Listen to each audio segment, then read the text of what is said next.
Microbial fermentation is used in the production of many different foods and beverages, including yogurts and cheeses, soybeans, chocolate, and beer and wine.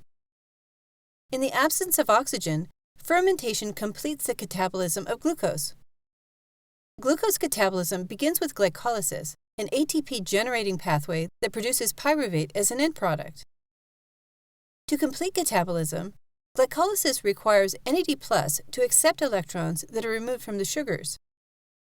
This means that the cell needs to continually regenerate NAD+, or glycolysis will grind to a halt. To regenerate NAD+, in the absence of oxygen, NADH from glycolysis must transfer electrons back to pyruvate.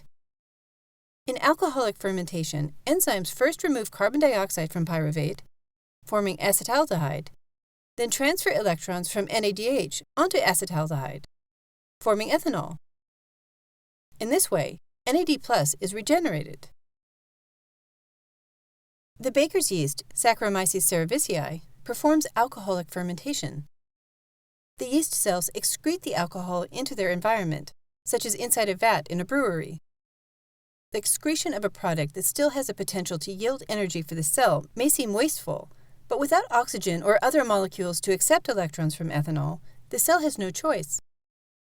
These same cells conduct small amounts of other reactions besides the main fermentation pathway. These other reactions provide the alcoholic product with flavors. Some chemicals from these other reactions produce off flavors, while others produce desirable flavors. Different species perform different types of fermentation.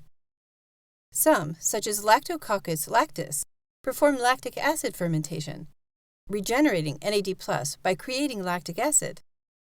Lactic acid fermentation converts milk into yogurt and cheese. Humans also perform lactic acid fermentation. Muscle cells produce lactic acid during exertion when oxygen becomes depleted. In foods, fermentation preserves food value because the alcohol or acids produced by the microbes also limit continued microbial growth while leaving most of the protein intact.